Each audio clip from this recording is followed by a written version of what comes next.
Months before Ahmaud Arbery was killed, shooter Travis McMichael wrote a simple, chilling response to a Facebook post about a suspected car burglary in his Georgia neighborhood.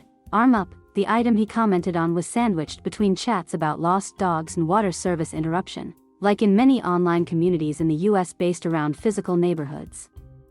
But in the year before Arbery's death, the posts in the Facebook group for the subdivision where McMichael lived portray a neighborhood increasingly on edge over low-level incidents, with residents swapping suspicions, keeping children inside and becoming willing to take matters into their own hands. At a time of broad re-examination of race, criminal justice, and the role of technology, such online neighborhood forums in the U.S. have a troubling tendency to veer from wholesome community chit-chat to anxious hypervigilance. When suspicion is the discussion topic, it causes people both to be more anxious, more on alert, or hypersensitive.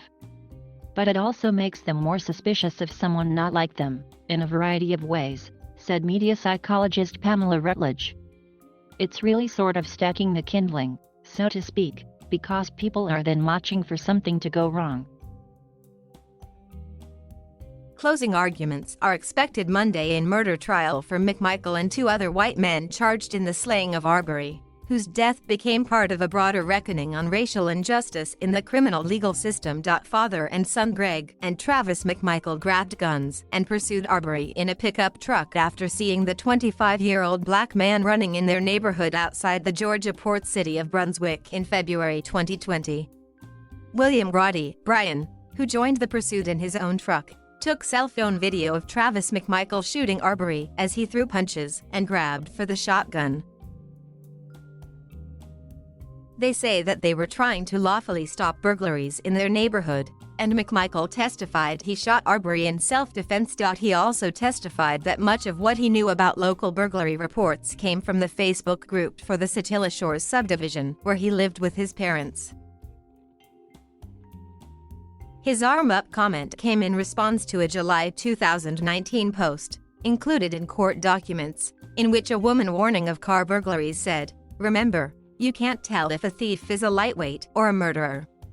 An item from that November referenced a black man and a white couple recorded on back-to-back nights inside a home under construction 5 houses down from the McMichaels.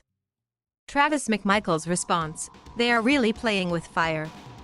All sides agree the black man was Arbery, who was recorded on video 5 different times inside the same house, including just before the McMichaels began their pursuit of him, though prosecutors say there's no evidence he committed any crimes in the neighborhood. One neighbor testified that a post about a car break-in prompted her to check her husband's truck and discover some of his tools missing.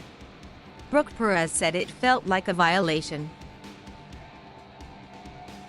Neighbor Lindy Kofer said people on the Facebook group swapped theories and suspicions behind who might be responsible for certain property crimes.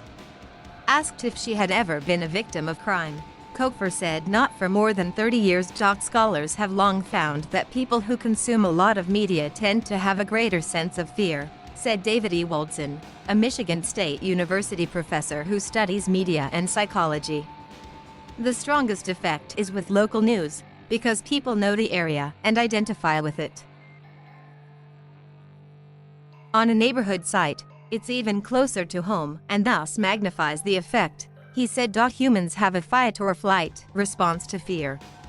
When the spark is a social media post from a neighbor they know, people may want to somehow respond to the situation.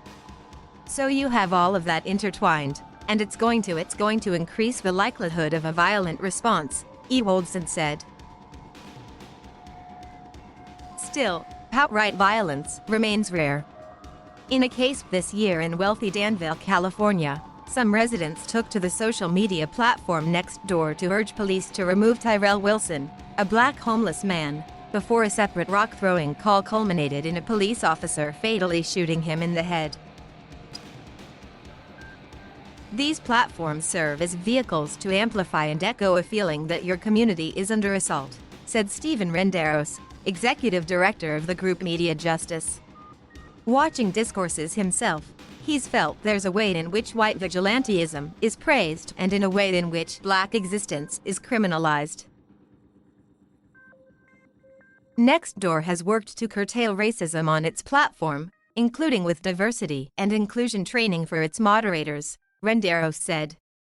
Facebook didn't respond to an emailed request for comment from the Associated Press for this story. Still, Renderos would like to see more transparency around the user's demographic data to see whether it reflects the entire community, since artificial intelligence can only go so far in weeding out hate speech or violent language.